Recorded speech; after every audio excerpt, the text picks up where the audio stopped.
Assalamualaikum warahmatullahi wabarakatuh. Kembali lagi di channel Portal Dimensi dan tentunya masih bersama saya Kang Selamat di sini. Kali ini Kang Selamat akan membawakan kisah yang berjudul Antasena Mahendra, Rogowening, Warisan Darah Suci di Tanah Penumbalan. Cerita ini ditulis oleh Ristori, dan sebelum kita masuk ke ceritanya, buat kalian yang belum subscribe channel ini, tekan tombol subscribe-nya terlebih dahulu dan tekan tombol notifikasinya agar kalian tidak ketinggalan cerita terbaru dari Portal Dimensi. Gak usah berlama-lama lagi, langsung saja kita masuk ke ceritanya.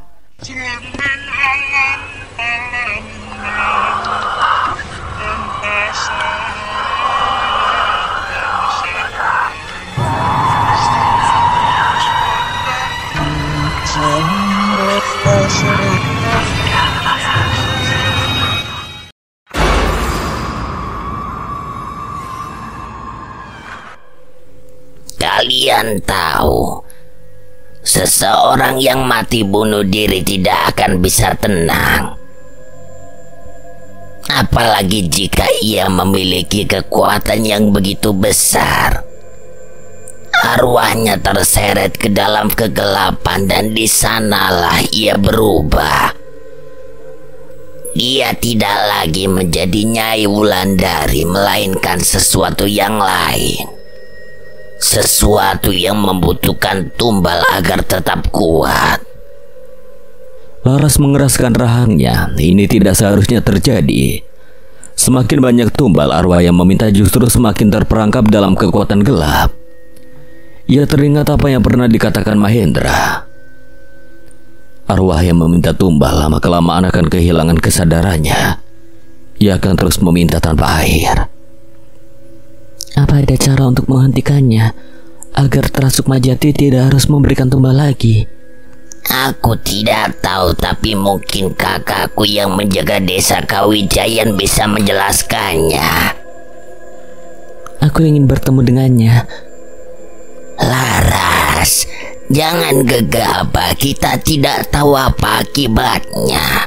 Kau tidak bisa mengambil keputusan tanpa mempertimbangkan resikonya. Laras menoleh menatap wanita tua itu dengan penuh tekad. Aku tidak bisa membiarkan ini terus terjadi. Sudah berapa banyak dosa yang harus ditanggung oleh Terasuk Majati.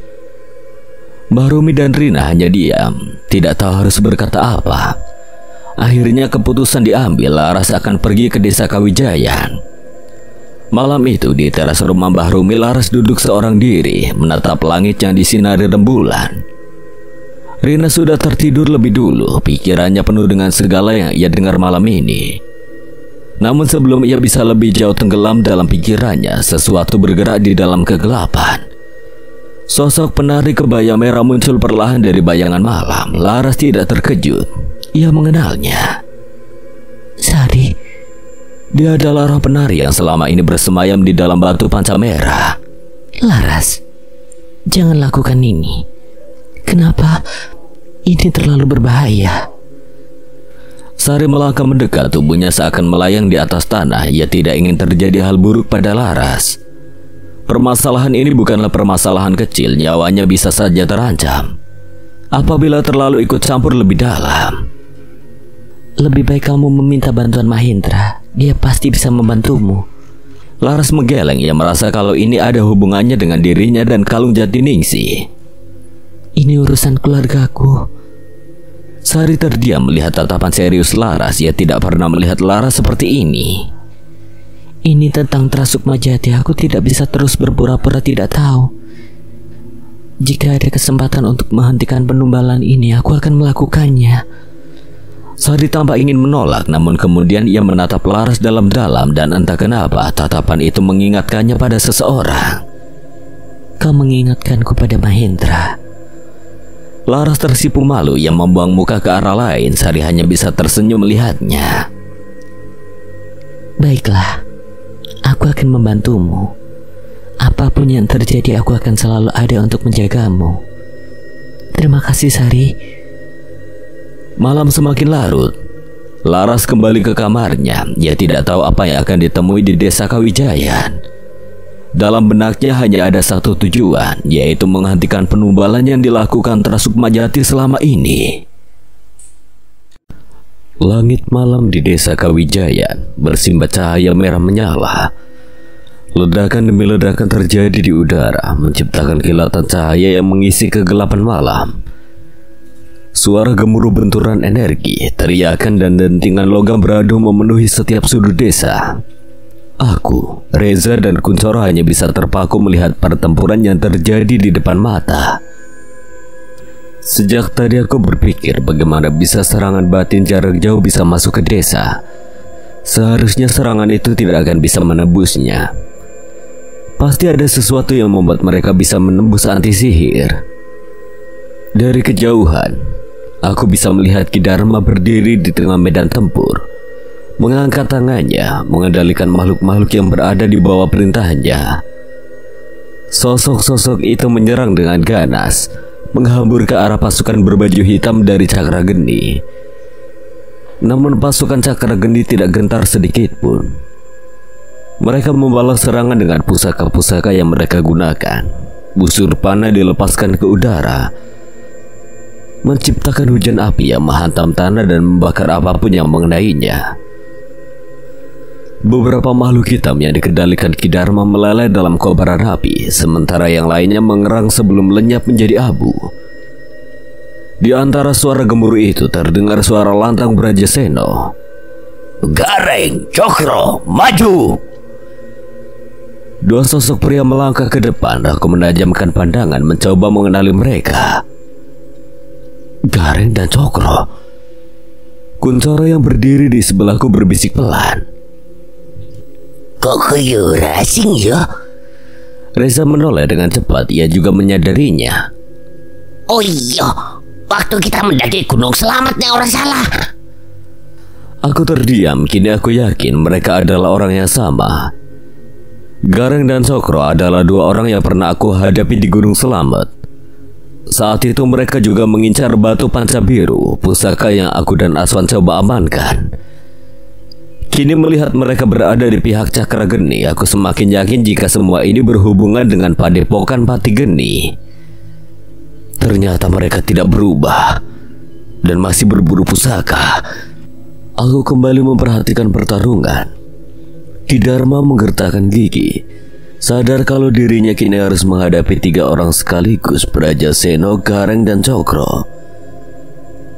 Ki Dharma melangkah cepat, tangannya menebas udara dengan serangkaian gerakan halus namun penuh tenaga. Ia menangkis serangan Cokro dengan pukulan telapak tangan lalu menghindari sabetan golok dari Gareng yang meluncur dari sisi kiri. Serangan demi serangan bertubi-tubi dilepaskan. Brajaseno yang berdiri sedikit di belakang hanya menonton dengan senyum licik. Gareng dan Cokro menyerang dengan pola yang terlatih. Keduanya bergerak dengan cepat, membuat Ki Dharma kewalahan menahan gempuran mereka. Dalam satu serangan, Cokro melepaskan tendangan berputar yang hampir mengenai kepala Ki Dharma. Kau pikir aku akan kalah dari mereka? Ki Dharma berjongkok lalu membalas dengan pukulan telapak tangan ke dada Cokro. Namun sebelum serangan itu benar-benar mengenai, Gareng sudah datang dari samping, menendang Ki Dharma hingga mundur beberapa langkah. Bagus, terus serang dia. Brajaseno tertawa menikmati keunggulan mereka. Tatapan liciknya terpancar jelas dari matanya. Aku mengkhawatirkan Ki Dharma yang tanpa sadar terdorong keluar desa. Ini yang mereka inginkan. Aku langsung sadar dengan strategi mereka. Mereka ingin memancing Ki Dharma keluar dari medan anti sihir. Jika Ki Dharma berada di dalam batas desa, mereka tidak akan bisa menggunakan kekuatan batin mereka sepenuhnya. Tapi jika berhasil memancingnya keluar, mereka bisa bertarung dengan kekuatan penuh. Ki Dharma sendiri tampak mulai menyadari hal itu. Ia mencoba melangkah mundur kembali ke dalam desa. Jangan biarkan dia kembali masuk. Sebelum Ki Dharma bisa masuk kembali, Gareng dan Cokro langsung bergerak. Keduanya mengangkat tangan mereka bersamaan. Telapak tangan mereka kini diselimuti api hitam yang berputar-putar. Ajian Geni Ireng. Ki Dharma membaca sebuah mantra. Lapisan energi mulai terbentuk di sekitar kedua telapak tangannya. Serangan Garing dan Cokro melesat ke arahnya. Benturan terjadi. Ki Dharma menahan serangan itu dengan sekuat tenaga. Kedua tangannya mengunci energi serangan yang berusaha menembus pertahanannya. Namun perlahan-lahan Ki Dharma mulai terdorong ke belakang sampai akhirnya Ki Dharma terpental beberapa meter ke belakang. Darah segar mengalir dari sudut bibirnya. Namun meski tubuhnya penuh luka, ia tetap berdiri. Brajasena melangkah mendekat, menatapnya dengan penuh kemenangan. Sudah kuduga kau tidak akan bisa melawan kami di luar batas desa. Ki Dharma terengah-engah, namun matanya tetap tajam. Aku tidak akan kalah semudah itu, Brajasena. Aku sudah tahu titik lemah medan anti sihir itu. Ki Dharma membelalak terkejut. Aku berpindah untuk lebih dekat, penasaran mengapa Brajasena mampu menembus medan anti sihir di desa ini. Kami sembunyi di balik sebuah rumah terbengkalai dekat dengan gapura desa.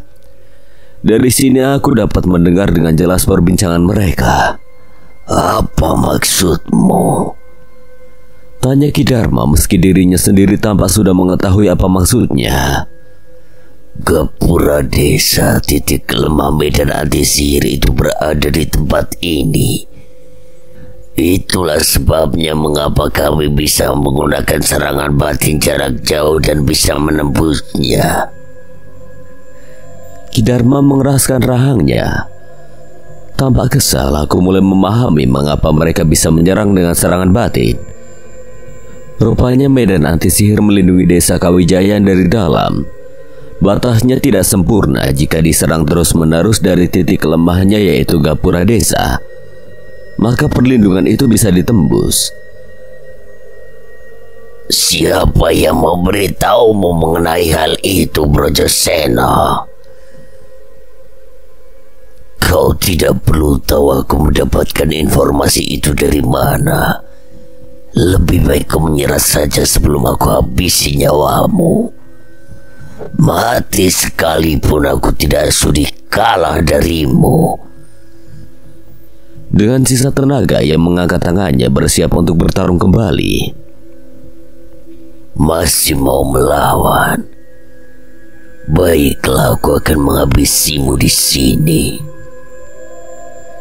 Ia melangkah maju bersama dengan Gareng dan Cokro yang ikut mendekat. Ki Dharma memasang kuda-kuda pertahanan. Ia harus mencari cara untuk bertahan. Namun dalam kondisi ini, apa yang bisa ia lakukan? Tanganku seketika mengepal erat melihat Ki Dharma yang dikeroyok Brajasena dan dua muridnya itu. Nah, terus kayak gitu Ki Dharma bisa kalah. Aku tidak menjawab. Tatapanku tertuju ke arah Ki Dharma yang kini semakin terpojok. Ia berdiri dengan napas tersengal, tubuh penuh luka, tetapi matanya tetap memancarkan perlawanan. Ia tahu jika ia menyerah maka desa ini akan jatuh ke tangan Cakrageni. Dengan satu tarikan napas dalam, Ki Dharma merapal mantra. Gumpalan asap hitam mulai terkumpul di telapak tangannya, berputar semakin padat, seperti pusaran angin yang menderu dalam diam. Ajian Guntur Seta, gumamnya pelan, lalu dengan satu hentakan kuat ia melemparkan serangan itu ke arah Brajasena. Ledakan hitam meledak ke depan, menerjang tanah dan membawa debu berterbangan. Namun Brajasena tetap tenang. Ia membuka kuda-kuda, kedua tangannya terangkat. Lalu dari telapaknya muncul api hitam yang membara. Dua kekuatan bertabrakan di udara, hawa panas dan tekanan energi bertarung untuk saling menelan, menciptakan pusaran yang membuat tanah di bawah mereka bergetar. Di saat yang sama, Gareng dan Cokro melompat ke udara mengincar Ki Dharma dari dua arah. Sebuah tendangan kuat dari Gareng menghantam dada Ki Dharma, sementara Cokro menghantam perutnya. Ki Dharma terhempas ke tanah, tubuhnya menghantam bebatuan, darah segar muncrat dari mulutnya. Ia terbaring lemah, nafasnya tersengal, namun matanya tetap menatap tajam ke arah lawan-lawannya. Aku mengepalkan tangan erat. Ada sesuatu yang terasa tidak benar dalam pertarungan ini. Meski belum tahu apakah Ki Dharma benar-benar orang baik atau dalang dari semua ini, tapi melihat bagaimana Cakra Geni mengeroyoknya tanpa ampun, membuatku merasakan dorongan kuat dalam diriku untuk membantunya. Reza yang menyadari ekspresi wajahku menepuk bahuku dengan cemas. Jangan bilang kamu mau bantuin Ki Dharma, Dra. Aku menarik nafas panjang lalu menoleh ke arahnya.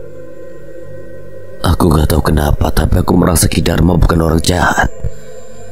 Bukan orang jahat, kamu aja hampir dihabisi sama dia tadi, Dra. Memang di pertarungan sebelumnya aku hampir dihabisi oleh Ki Dharma, tapi aku merasakan hal lain darinya, seperti paksaan untuk dirinya melakukan ini semua. Mereka mungkin tidak merasakannya. Aku kembali menyaksikan pertarungan mereka. Di depan sana, Brajasena tertawa. Di sampingnya Gareng dan Cokro berdiri dengan sombong menatap tubuh Ki Dharma yang terbaring lemah. Serahkan cincin Pramana, kami akan membiarkanmu hidup. Ki Dharma menggeleng menolak keinginan Brajasena. Selama aku masih bernafas, aku tidak akan memberikannya pada kalian. Kau benar-benar keras kepala, Dharma. Aku tidak sudi pusaka warisan keluargaku menjadi perantara untuk membangkitkan makhluk terkutuk yang ingin kalian bangkitkan itu. Aku tersentak mendengar perkataan itu. Makhluk terkutuk, aku yakin itu pasti Kolo Geni. Jika iya, berarti aku tidak punya alasan lagi untuk hanya diam saja. Brajasena mendengus yang memberi isyarat pada Gareng dan Cokro. Kau tidak tahu apa-apa, Dharma. Gareng, Cokro, potong jarinya. Gareng dan Cokro langsung menarik senjata mereka. Gareng menghunuskan sebilah golok, sementara Cokro mencabut keris dari ikat pinggangnya. Aku menoleh cepat ke arah Reza dan Kuncoro. Kalian tetap di sini. Kamu mau ngapain, Dra? Aku tidak menjawab dan langsung bergerak melalui semak-semak. Saat berada di luar desa, aku segera merapal sebuah mantra. Dengan kecepatan ajian Wiraga Kencana, aku melesat ke depan langsung menuju Ki Dharma yang masih berusaha bangkit. Gareng dan Cokro yang tidak menyadari kehadiranku terkejut saat dua tinjuku menghantam wajah mereka bersamaan. Mereka terpelanting ke belakang menghantam tanah di dekat kaki Brajasena.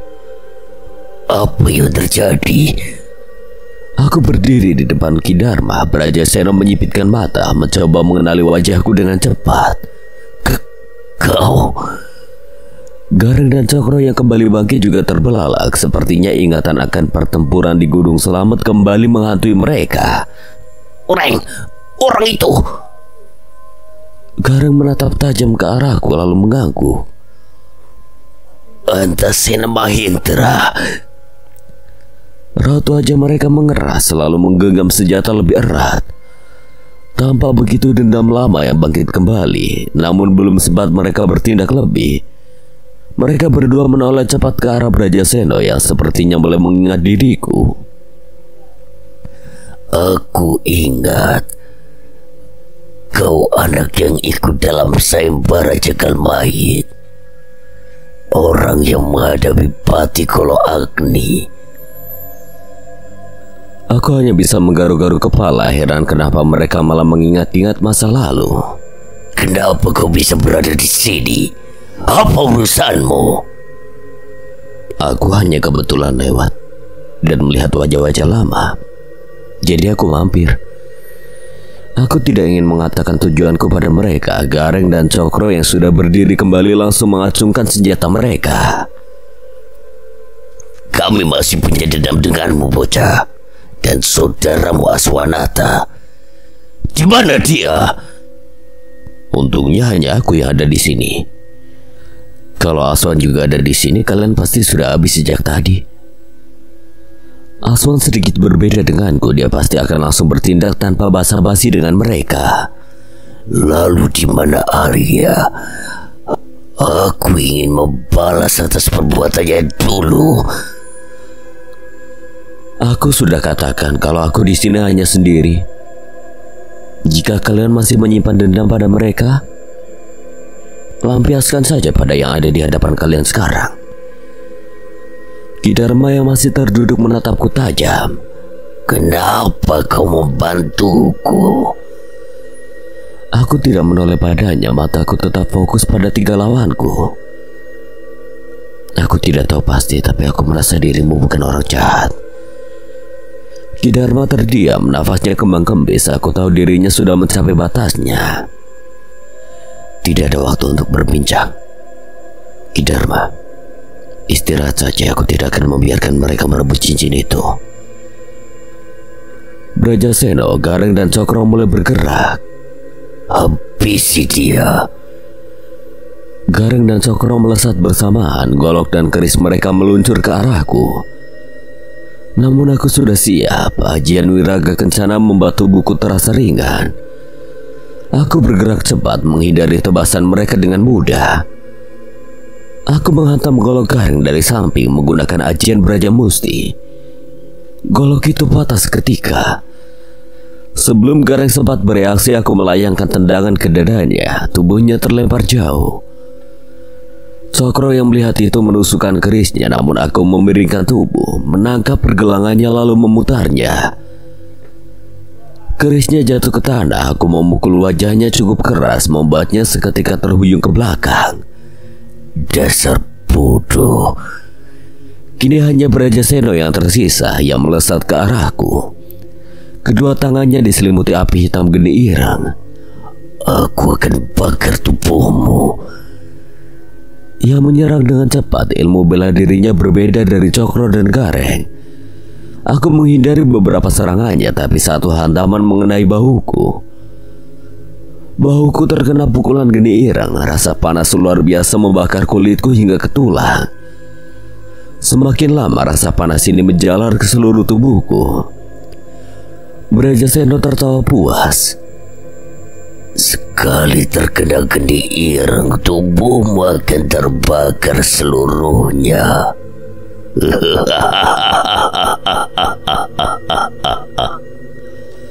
Aku tak menghiraukan perkataannya dan segera mengeluarkan tasbih yang selalu aku bawa, menggenggam erat sambil memakai cincin Pancasona. Aku mulai membaca sebuah amalan pemutih, mengalirkan energi dari tasbih dan cincin Pancasona ke seluruh tubuhku. Kekuatan itu perlahan menetralisir api hitam yang membakar bahuku. Rasa panas dan kulit yang terbakar seketika menghilang. Brajasena, Gareng dan Cokro menatapku dengan terkejut. Apa? Geni irangku dimurnikan? Selagi mereka terkejut, aku tak membuang waktu. Dengan satu hentakan aku melesat dengan ajian Braja Musti. Kepala tanganku menghantam wajah Brajasena dengan keras, membuat tubuhnya terpelanting jauh hingga menghantam tanah. Darah segar muncrat dari mulutnya. Ki Dharma yang masih terduduk di tanah menatapku dengan mata terbelalak. Siapa kau sebenarnya? Aku hanya tersenyum samar. Aku bukan siapa-siapa, Ki. Hanya orang biasa yang ingin membantu. Ki Dharma menggeleng pelan, masih tidak percaya. Wajar saja di pertarungan sebelumnya aku tidak menggunakan kemampuanku. Suara ledakan terdengar dari tempat persembunyianku sebelumnya. Aku menoleh melihat batu besar melayang ke arah pasukan Cakra Geni, menciptakan ledakan keras hingga beberapa terpental. Itu ajian Waturoso milik Reza. Sementara itu di sisi lain Kuncoro bertarung dengan gaya yang mirip seekor kera, bergerak liar dan sulit ditebak. Jawoto. Ki Dharma melirik ke arah mereka lalu menoleh padaku. Mereka temanmu. Aku mengangguk, raut wajahnya tampak lebih terkejut dari sebelumnya. Kenapa memangnya, Ki? Apa dirinya menggunakan sebuah ajian? Aku terdiam sejenak lalu menyadari apa yang dimaksud. Reza terus menggunakan ajian waktu roso tanpa hambatan, berbeda denganku yang tidak bisa menggunakan kemampuan batin. Tapi bagaimana Reza bisa menggunakan ajian di dalam desa ini? Bukankah medan anti sihir di Kawijayan seharusnya menghalangi semua kekuatan batin? Aku menoleh cepat ke arah Ki Dharma berharap mendapatkan penjelasan darinya. Ia menatapku dengan ekspresi serius. Sorot matanya tajam menembus keraguan yang menyelimuti pikiranku. Hanya keturunan Trasukma Jati yang bisa menggunakan ilmu batin di desa Kawijayan. Kenapa anak itu bisa menggunakannya? Aku terdiam sejenak. Sukma Jati. Dadaku berdebar, aku tidak menyangka nama itu keluar dari mulut Ki Dharma. Jadi semua yang terjadi di desa ini berkaitan dengan Reza dan Laras. Sebelum aku bisa mencerna lebih jauh, tiba-tiba suara seperti kayu patah terdengar dari arah hutan. Semua orang membeku, aku, Ki Dharma, bahkan pasukan Cakrageni yang masih bertahan. Semua menoleh ke arah kegelapan. Ki Dharma menelan ludah, suaranya hampir seperti bisikan. Lukagilo. Darahku langsung berdesir, tidak salah lagi, boneka terkutuk itu telah kembali. Dari balik pepohonan, sesosok makhluk mengerikan muncul. Tubuhnya masih sama seperti yang aku ingat. Boneka kayu berwujud penari Jawa dengan rambut panjang dari serabut kering. Mata kosong menyala merah dan selendang lusuh melilit di bahunya. Aura dingin segera menyelimuti tempat itu, membuat bulu kuduku berdiri. Tekanan batinnya begitu kuat seolah menekan dada siapapun yang melihatnya. Brajasena yang baru bangkit dari tanah langsung menarik mundur pasukannya. Mundur, mundur! Gerombolan Cakrageni segera berbalik. Berlari tanpa menoleh lagi. Mereka tahu melawan Lukagilo hanya akan menjadi mimpi buruk. Aku masih berdiri terpaku, tanganku mengepal erat. Mungkin ini saatnya mengakhirinya. Aku bersiap melangkah maju, tapi sebelum sempat bertindak, Ki Dharma menarik lenganku dengan keras. Jangan bodoh. Kita harus masuk ke dalam desa. Aku berusaha melepaskan cengkeramannya. Aku harus menghentikan boneka itu, Ki. Kau tidak akan bisa. Lukagilo tidak bisa dihancurkan begitu saja. Bertarung dengannya hanyalah sia-sia. Aku mengertakkan gigi ingin melawan, tapi sesuatu dalam nada suaranya membuatku ragu. Dari belakang terdengar jeritan memilukan. Aku menoleh melihat beberapa pasukan Cakrageni yang terlambat kabur kini menjadi korban Lukagilo. Darah menyembur di udara, kulit mereka menghitam, meleleh sebelum akhirnya tubuh mereka runtuh menjadi debu. Aku mengepalkan tangan semakin erat. Lukagilo, makhluk apa kau sebenarnya? Kami akhirnya mencapai gapura desa, kembali memasuki batas Kawijayan. Lukagilo berhenti tepat di perbatasan, tidak melangkah masuk. Matanya yang merah menyala menatap kami tanpa ekspresi. Aku menelan ludah memperhatikan mulutnya yang perlahan terbuka, mengeluarkan suara lirih seperti bisikan yang hampir tak terdengar. Getero Kewening. Jantungku berdegup kencang. Getero Kewening. Apa yang baru saja ia katakan? Sebelum aku bisa berpikir lebih jauh, Lukagilo perlahan mundur ke dalam kegelapan hutan. Menghilang seperti kabut, aku menghela nafas berat, tetapi dadaku masih sesak. Aku harus tahu. Aku berbalik ingin bertanya pada Ki Dharma tentang apa yang mengikat Lukagilo, mengapa ia begitu sulit dikalahkan. Tapi begitu aku menoleh, Ki Dharma, Ki Dharma berdiri sempoyongan, tangannya mencengkeram dadanya, napasnya tersengal-sengal. Sebelum aku sempat menangkapnya, tubuhnya ambur ke tanah. Ki Dharma! Aku segera membuka bajunya, dada dan perutnya menghitam. Ajar geni irang. Ilmu itu mulai menyebar. Jika dibiarkan, api hitam itu akan mencapai jantungnya. Dan begitu itu terjadi, tidak ada yang bisa menyelamatkannya. Aku segera memanggil Reza dan Kuncoro untuk membantuku membawanya keluar perbatasan desa. Aku ingin menetralisir luka Ki Dharma jika berada di dalam desa. Aku tidak akan bisa menggunakan kemampuan tasbih dan cincin pancasona. Kenapa, Ndra? Bantu aku membawa tubuh Ki Dharma keluar desa. Mereka berdua tampak bingung, namun langsung membantuku menggotong tubuh Ki Dharma. Setelah berada di luar desa, aku segera membungkus telapak tanganku dengan tasbih lalu menekannya ke dada Ki Dharma. Sebuah amalan untuk menetralisir geni irang mulai aku bacakan. Perlahan hawa panas yang membakar tubuhnya mulai mereda, napas Ki Dharma mulai stabil. Kulitnya yang menghitam sedikit memudar. Tapi aku tidak bisa menyembuhkan seluruh lukanya, aku hanya bisa memperpanjang waktunya. Selesai meredam luka Ki Dharma, aku memberi isyarat pada Reza dan Kuncoro lagi. Kita bawa Ki Dharma ke rumah singgah, dia masih butuh istirahat. Mereka mengangguk, segera membantu mengangkat tubuh Ki Dharma. Kami tiba di rumah singgah dengan nafas masih memburu. Ki Dharma masih dalam keadaan lemah. Wajahnya pucat dengan keringat dingin membasahi dahinya. Begitu kami masuk, Putra dan yang lain langsung menghampiri dengan wajah terkejut. Ndra, kenapa kalian malah membawa Ki Dharma ke sini? Putra menatapku tajam, nadanya penuh ketidakpercayaan. Reza dan Kuncoro membaringkan Ki Dharma di atas ranjang kayu di salah satu kamar. Aku berdiri di ambang pintu menatap mereka satu persatu sebelum akhirnya menjawab.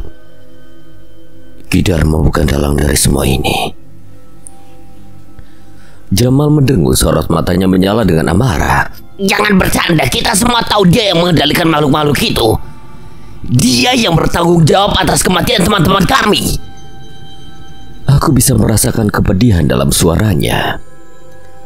Aku tahu Jamal kehilangan banyak orang di desa ini, tapi aku juga yakin ada sesuatu yang lebih besar dari balik ini semua. Aku tidak mau mintamu langsung mempercayaiku, Jamal. Tapi dengarkan dulu. Bukankah sebelumnya kamu juga bertarung dengan dia? Kenapa sekarang malah mau bela dirinya? Rudi tampak sama kesalnya. Aku sendiri sebenarnya masih ragu. Namun aku yakin kalau Ki Dharma bukan dalang sebenarnya. Aku melirik ke arah Putra untuk membantuku membuat mereka percaya. Putra yang memahami tatapanku segera menepuk pundak Jamal dan Rudi. Percayalah, kalau Mahendra berkata begitu pasti ada alasannya. Tapi Put, Mal, aku tahu kamu dendam dengannya. Tapi apa jika dengan melampiaskannya langsung teman-teman kita bisa kembali?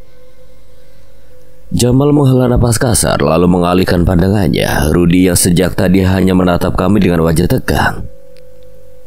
Wes ora usah tukaran. Iki mangan gorengan wae lo. Kuncoro menyodorkan kantong hitam berisi gorengan pisang dan tahu. Kamu dapat gorengan dari mana, Coro? Ya dari warung tempat dewe mangan to Sena. Aku menepuk jidat, tidak menyangka kalau dirinya menyiapkan bekal. Kayak kata pepatah Ndra, sedia gorengan sebelum keroncongan. Suasana yang sebelumnya tegang seketika mencair. Kami semua akhirnya duduk di ruang tengah, menata ulang napas, mencoba berpikir lebih jernih. Apa rencana kita sekarang, Ndra? Aku terdiam mencoba merangkai informasi yang sudah kudapat di perjalanan ini. Pusaka cincin pramana, luka gilo, terasuk majati, dan rogo wening. Put, selama kalian di sini kira-kira di desa ini ada tempat mencurigakan tidak? Jasad rogo wening pasti disembunyikan di satu tempat di desa ini. Dengan menemukannya mungkin kami akan mendapatkan jawaban. Mereka bertiga saling berpandangan. Jamal dan Rudi menggeleng pelan. Aku gak lihat apa-apa. Putra tampak sedang berpikir, dahinya berkerut seperti berusaha mengingat sesuatu. Ada satu tempat. Kami semua seketika tertuju padanya. Di mana, Put? Aku pernah melihat Kidharma masuk ke sebuah ruangan di ujung lorong rumah ini. Tapi aku tidak tahu apa yang ada di dalamnya. Tunjukkan aku tempat itu. Putra mengangguk lalu berdiri dan berjalan ke arah lorong gelap di sisi rumah. Aku dan yang lainnya mengikuti dari belakang. Semakin mendekat ke arah ruangan yang dimaksud, aku bisa merasakan sesuatu yang tidak beres. Hawa di tempat ini berbeda. Ada semacam aura yang menekan membuat bulu kuduk berdiri. Kami berhenti di depan sebuah pintu gua. Gembok besi menggantung kuat di pintunya. Ini tempatnya, Ndra. Kidharma pernah masuk ke dalam sini. Aku semakin yakin kalau ada sesuatu di dalam ruangan ini, namun gembok ini tentu tidak mudah untuk dihancurkan. Terlebih lagi aku tidak bisa menggunakan ajian Braja Musti untuk menghancurkannya.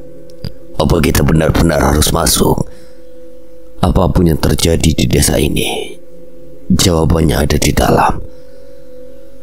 Tanpa berpikir panjang, aku, Reza, dan Kuncoro mundur beberapa langkah lalu bersamaan menerjang pintu itu dengan menendangnya. Pintu kayu itu terbuka paksa, suara gemetar keras menggema di lorong sempit. Semua orang terkejut melihat apa yang ada di dalam. Tempat opo iki? Ruangan itu gelap, hanya diterangi oleh lampu-lampu minyak yang masih menyala. Bau dupa bercampur dengan aroma tanah lembab pemenuhi udara. Di dalamnya terdapat banyak benda-benda tua, patung-patung kuno, kain putih yang menggantung di sudut ruangan, dan beberapa kitab kuno berdebu. Sepertinya ini tempat ritual. Aku mengambil satu lampu minyak sebagai penerangan lalu menyisir ruangan dengan hati-hati. Hingga langkahku terhenti saat melihat sebuah peti kayu besar yang dihiasi kembang setaman dan lilin-lilin yang telah habis paruh. Dada terasa semakin sesak. Perlahan aku melangkah mendekati peti itu. Tanganku terulur menyentuh bagian atas yang dingin. Ini peti mati. Sepertinya begitu, Sa. Berarti ono mayit yo, Sena. Aku mengabaikan ucapan Kuncoro, rasa penasaran sudah tidak tertahankan. Dengan kedua tangan aku membuka peti itu perlahan. Saat tutup peti terbuka, darahku langsung berdesir. Semua orang di ruangan ini membelalak. Astaga, iki mayit siapa tau? Di dalam peti terbaring jasad seorang wanita, tapi yang lebih mengejutkan, jasad itu masih utuh seolah belum lama ditaruh. Wajahnya terlihat seperti seseorang yang hanya tertidur, tidak membusuk, tidak hancur seperti jasad pada umumnya. Hawa aneh semakin kuat menguar dari tubuhnya. Aku tidak bisa mengalihkan pandanganku. Siapa dia? Jantungku berdetak lebih cepat saat mengingat sesuatu. Aku mengingat bisikan luka Gilo. Getero kuning. Aku menatap jasad wanita itu lebih lama, menganalisis setiap detailnya. Apakah mungkin ini adalah jasad Rogowening? Aku masih menatap jasad wanita dalam peti dengan mata menyipit. Tidak ada tanda-tanda pembusukan, seolah waktu tidak pernah menyentuh tubuhnya. Ini jelas bukan fenomena biasa. Dari belakang, Reza menelan ludah. Suaranya terdengar ragu sebelum akhirnya bertanya. Bukannya kalau jasad nggak dikubur arwahnya nggak bisa tenang? Aku mengangguk pelan, masih mencoba merangkai berbagai kemungkinan dalam pikiranku. Seharusnya begitu. Tapi ada beberapa kasus di mana jasad tetap utuh karena adanya ilmu tertentu yang masih aktif. Ilmu itu bisa mengikat tubuh dan jiwa seseorang meski ia sudah meninggal. Ruangan seketika diliputi keheningan. Putra, Jamal, dan Rudi saling bertukar pandang, mencerna ucapanku. Berarti ada sesuatu yang masih menahan arwahnya. Tapi siapa dia sebenarnya? Aku tidak langsung menjawab. Sebaliknya mataku menelusuri ruangan mencari petunjuk lain. Di tempat ini pasti ada sesuatu. Yang lain mengikuti gerakanku, mulai menyisir setiap sudut ruangan yang dipenuhi benda-benda kuno. Rak kayu di pojokan berderet dengan benda-benda usang kain putih yang sudah berdebu, naskah kuno yang tergulung rapi, dan berbagai barang yang tampak seperti peninggalan leluhur. Lalu sebuah benda terjatuh. Jangan dijatuhin, nanti kalau ada kutukannya kamu ya kena lo coro. Udah sengodos ya. Aku menoleh ke arah mereka. Di lantai sebuah gulungan lontar tergeletak. Kertasnya sudah tua dan kecoklatan, tampak rapuh dimakan usia. Aku segera menghampiri, mengambil gulungan itu, lalu duduk bersila. Aksara Jawa kuno memenuhi permukaannya. Sebagian mulai pudar tapi masih bisa terbaca. Kenapa, Ndra? Aku tidak langsung menjawab. Mataku terus menelusuri baris demi baris tulisan yang terukir di sana. Ajian Rampak Wulan hanya bisa dipatahkan dengan ajian Rampak Wulan kembali. Suara bacaan itu nyaris hanya bergumam di mulutku sendiri. Hanya mereka yang memiliki getir roga wening yang mampu melakukannya. Lalu di bagian bawahnya aku menemukan sesuatu yang membuat mataku membelalak. Tilar Sukmajati. Aku mengerutkan kening. Tilar dalam bahasa Jawa bisa merujuk pada jejak, peninggalan atau warisan. Sukmajati sebuah nama yang sebelumnya sudah sering kudengar sejak perjalananku di desa ini. Jadi ini adalah warisan dari Trasukmajati. Warisan Trasukmajati. Reza yang mendengar gumamku langsung bergerak mendekat, ekspresinya penuh kebingungan. Kenapa, Ndra? Aku mengangkat wajah menatapnya dalam. Sepertinya ini ada hubungannya dengan keluargamu, Sa. Sekejap keheningan kembali meliputi ruangan. Semua mata beralih pada Reza, sementara dia sendiri tampak berusaha mencerna kata-kataku. Sebelumnya Ki Dharma juga mengatakan kalau hanya keturunan Sukmajati yang bisa bebas menggunakan ilmu batin di desa ini. Itu menjelaskan kenapa kamu bisa menggunakan ajian Watu Roso, sementara aku tidak bisa. Sese, aku kurang ngerti maksudnya gimana. Aku menarik nafas lalu menjelaskan. Desa ini dilindungi oleh anti sihir dari ilmu Trasukmajati.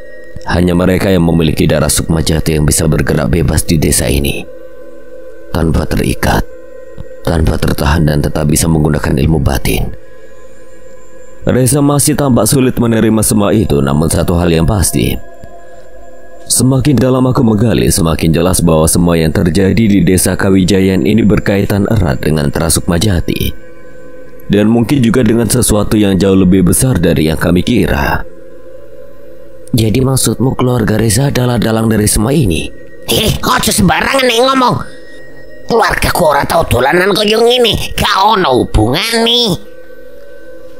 Aku menghela napas mencoba menengahi. Tidak begitu maksudnya, Bud. Reza hanya keturunan dari Tra besar bernama Sukmajati. Bukan berarti keluarganya yang menyebabkan semua ini. Tapi ada darah keturunan yang sama dengannya. Putra terdiam sejenak lalu mengangguk pelan. Oh iya, aku mengerti. Berarti kayak aku yang keturunan darah cepu ya? Iya, Bud. Namun matanya kembali menatap gulungan lontar yang masih kugenggam. Berarti hanya Reza yang bisa mematahkan ikatan di desa ini. Tidak semudah itu. Jari telunjukku mengetuk gulungan lontar itu pelan. Di sini tertulis kalau hanya mereka yang memiliki getir roga wening yang bisa menggunakan ajian Rampak Wulan untuk mematahkan ikatan ini. Dan ini bukan ilmu biasa, ini adalah sebuah tarian. Ruangan seketika hening sampai akhirnya. Iyalah tarian toh, Reza juga bisa nari Sena. Coba aja Sa. Aku melirik Reza, entah kenapa aku punya firasat buruk. Bener Dra, aku yo bisa nari yo. Tanpa aba-aba dia langsung mundur selangkah membentuk kuda-kuda. Namun bukan posisi tari klasik yang ia peragakan. Jari tengahnya membentuk simbol meta, lalu goyang gergaji, Ndra. Bokongnya maju mundur dengan ritme yang sama sekali tidak mencerminkan kesakralan ajian Rampak Wulan. Aku hanya bisa terpaku sementara Putra dan yang lainnya langsung meledak dalam tawa. Tapi sebelum aku bisa menghentikannya, Kunchoro tiba-tiba ikut bergabung. Kini mereka berdua menari di tengah ruangan dengan ekspresi serius. Pantat mereka bergoyang-goyang dengan penuh totalitas. Aku membuang muka berusaha menenangkan diri. Mataku terpejam erat, mencoba menghapus bayangan kelakuan dua anak itu dari pikiranku. Aku menarik nafas panjang. Oke, fokus. Ini serius. Namun begitu aku membuka mata, mereka masih beradu goyangan. Aku menyerah, tawaku seketika pecah. Astaga, di situasi begini masih aja ngelawak. Jamal menepuk dahinya ikut tertawa keras. Aku menggeleng pelan. Akhirnya bisa sedikit mengendalikan diri. Tapi di balik semua kekonyolan ini, satu hal terus mengganggu pikiranku. Ajian Rampak Wulan adalah satu-satunya cara untuk membebaskan desa ini. Tapi di mana kami bisa menemukan seseorang dengan getih rogo mending? Aku kembali menatap jasad wanita dalam peti. Wanita itu sudah mati, tidak mungkin dihidupkan kembali. Jadi jika ada keturunan yang lahir kembali, di mana kami bisa menemukannya? Pikiranku berputar mencoba menghubungkan setiap petunjuk yang kami temukan sejauh ini. Lalu tiba-tiba sebuah nama muncul di benakku. Nyi Ima. Semua orang langsung menoleh ke arahku. Wanita tua yang kami temui di gubuk tengah hutan. Dia jelas tahu sesuatu. Nenek tua di gubuk itu pasti memiliki informasi soal ini. Kita harus menanyakannya. Sekarang dah. Aku mengedarkan pandangan menatap wajah mereka satu persatu. Rasa lelah tampak jelas di mata mereka dan aku sendiri pun merasakan hal yang sama. Malam ini sudah terlalu banyak hal yang terjadi. Kami perlu waktu. Kami juga harus menunggu Ki Dharma sadar sebelum mengambil keputusan lebih lanjut. Kita lanjutkan ini besok. Sekarang lebih baik kita istirahat. Semua saling tatap, tidak ada yang membantah. Malam ini sudah cukup melelahkan. Tanpa banyak bicara, kami semua kembali ke kamar, merebahkan tubuh yang kelelahan setelah malam panjang yang penuh misteri. Besok aku harus mencari tahu lebih dalam tentang getih rogo mending. Kabut tebal menyelimuti sebuah hutan di pelosok Jawa Tengah. Pepohonan tinggi yang menjulang seperti bayangan raksasa di bawah cahaya rembulan. Udara malam terasa berat, dipenuhi aroma tanah basah dan dedaunan busuk. Di tengah hutan yang gelap dan sunyi, sebuah anak candi berdiri di antara reruntuhan bebatuan tua. Lumut menempel di setiap celah, menandakan usia bangunan itu yang telah ratusan tahun ditelan waktu.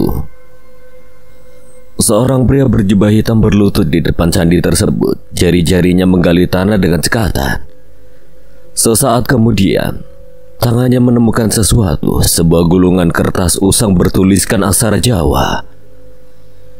Ia menarik nafas dalam, lalu mengangkat gulungan itu dengan hati-hati. Matanya berbinar di balik kegelapan tudung yang menutupi wajahnya. Namun sebelum ia sempat membuka gulungan tersebut, suara berat itu bergema dari balik pepohonan dalam dan penuh ketegasan. Jadi kau mengincar naskah itu? Ujar seorang pria yang muncul dari kegelapan di belakangnya. Pria berjubah hitam itu berhenti sejenak. Tanpa kepanikan sedikit pun, ia hanya menyeringai tipis. Seekor harimau memang memiliki indera yang tajam. Ia berbalik perlahan. Dari kegelapan, sosok seorang pemuda muncul, berdiri tegap dengan tatapan tajam. Di sampingnya, seekor macan Jawa mengeram pelan, matanya menyala keemasan di tengah pekatnya malam. Pria berjubah hitam itu terkekeh kecil, lalu menyebut nama pemuda itu dengan nada puas. Aswanata Dewandaru dan juga Kirara. Aku sudah menduga kalau kalian pasti akan muncul. Aswanata, pemilik pusaka kalung Pasopati yang dihuni oleh sosok harimau putih dan Kirara, siluman harimau Jawa yang menjaga hutan yang mereka pijaki saat ini. Mereka sudah menyadari kemunculan pria misterius itu, namun tidak menampakkan diri untuk mencari tahu apa yang akan dilakukan. Namun Aswan tidak menyangka kalau pria itu akan mengenalinya. Siapa kau? Mengapa kau tahu namaku? Siapa yang tidak mengenal anak harimau putih yang mengalahkan Mahesa Kolo? Aswan menyipitkan mata mencoba memperjelas penglihatannya untuk melihat wajah pria itu. Namun bayangan dari tudung jubahnya menutupi seluruh rupanya. Akan tetapi dirinya sadar jika orang itu mengetahui Mahesa Kolo, ia pasti memiliki tujuan buruk dari orang itu. Terlebih lagi, naskah asli Tembang Jiwa kini sudah berada di genggamannya. Apa tujuanmu mengambil naskah Tembang Jiwa? Pria berjubah hitam itu menatap gulungan di tangannya, lalu kembali menatap Aswan dengan senyum dingin. Untuk hal tidak terpikirkan oleh kalian. Naskah Tembang Jiwa adalah sebuah nyanyian dari alam terkutuk yang mampu mengendalikan jiwa seseorang dan memanfaatkannya sebagai kekuatan. Dulu ada seorang sinden yang bersekutu oleh Dewi Terkutuk untuk mendapatkan tumbal. Namun Mahendra dan Aswan berhasil menghentikannya. Sejak kejadian itu, naskah asli Tembang Jiwa kembali dikubur di tempatnya, yaitu di alas Waranggono. Konon energi yang dipancarkan naskah itu mampu mengendalikan sosok-sosok penghuni alas Waranggono. Jika tidak ditaruh di tempatnya, mereka akan bebas dan keluar hutan untuk mengusik warga desa. Apa maksud perkataanmu itu? Kirara mengeram saat merasa niat buruk yang terpancar dari pria itu. Mantra ini akan aku gunakan untuk membangunkan keris Sosrokendi. Kirara mengeram lebih keras kali ini. Aswan melirik teman harimaunya itu. Ada apa Kirara? Kirara tetap menatap pria berjubah itu tanpa berkedip. Sosrokendi. Aswan merasa ada sesuatu yang tidak beres. Keris Sosrokendi apa itu? Kirara menoleh ke Aswan, matanya dipenuhi kekhawatiran. Pusaka itu adalah salah satu keris yang diciptakan oleh setan kober. Titisan Raja Banaspati, dibuat dengan bahannya sudah diperkuat dengan berbagai mantra dan dilebur menggunakan api abadi. Kekuatan keris itu sangat berbahaya. Kirara menjelaskan betapa mengerikannya keris tersebut. Memangnya apa yang bisa dilakukan pusaka itu hingga membuatmu cemas seperti ini? Keris itu membawa bencana di beberapa kerajaan, termasuk Astana Bumi. Namun dari kabar yang aku dengar, keris itu kehilangan kekuatannya dan pemiliknya tersegel bersama kekuatan tersebut. Pria berjubah hitam itu terkekeh pelan, suaranya terdengar serak dan penuh keangkuhan, seolah membenarkan apa yang baru saja dikatakan oleh Kirara. Jadi kau tahu banyak tentang Sosrokendi. Maka seharusnya kau juga paham betapa berharganya kekuatan yang terkunci di dalamnya. Sebelum Kirara merespon, suara lain tiba-tiba terdengar bergema dalam pikiran Aswan dan Kirara. Keris itu bukan pusaka yang mudah dikendalikan.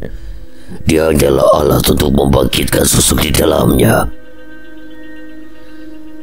Aswan tersentak. Itu adalah suara Asoka, harimau putih yang bersemayam di dalam kalung Pasopati. Biasanya Asoka tidak akan berbicara kecuali jika dia merasakan bahaya besar. Apa maksud Asoka? Orang itu hanyalah perantara, alat bagi sosok pemilik sebenarnya dari keris Sosrokendi. Aku dan Abhisena pernah berhadapan dengannya sewaktu kembali dari perjalanan ke timur.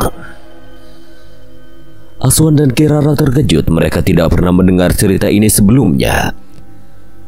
Dulu kalung Pasopati memang berada di tangan Eyang Abhisena dan Asoka adalah pendamping setianya dalam perjalanan panjang. Jika pria ini pernah berhadapan langsung dengan Eyang Abhisena dan Asoka, maka dia jelas bukan orang sembarangan. Kirara tampak berpikir keras, selalu suaranya berubah tegang. Tunggu Panglima Asoka, apa mungkin orang itu? Namun sebelum Kirara bisa menyelesaikan kalimatnya, Asoka menyela seolah memahami apa yang hendak dikatakan.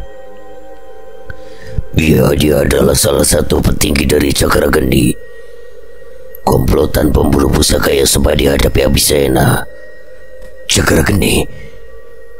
Nama itu menghubungkan pikirannya dengan perkataan Ki Aksa dari Terajolopati. Dulu Ki Aksa pernah memperingatkan mengenai pesan orang tuanya Ki Seta tentang bahaya besar yang sedang mengintai. Dan saat itu Eyang Abisena baru kembali dari perjalanan ke timur.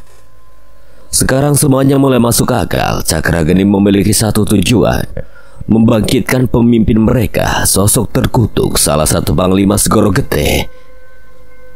Aswan mengepalkan tangan. Berarti ini ada hubungannya dengan Kolokeni. Pria berjubah hitam itu tiba-tiba tertawa seolah sudah menduga pertanyaan itu akan muncul. Rupanya kau masih ingat kejadian masa lalu itu ya, Asoka. Aswan mengerutkan alis. Orang ini bahkan tahu tentang Asoka. Senyum pria itu semakin lebar. Sebentar lagi aku akan membalaskan apa yang telah Abisena lakukan padaku. Dengan kekuatan yang akan diberikan Kolokeni padaku, aku pastikan semua keturunannya mati di tanganku. Darah Aswan mendidih.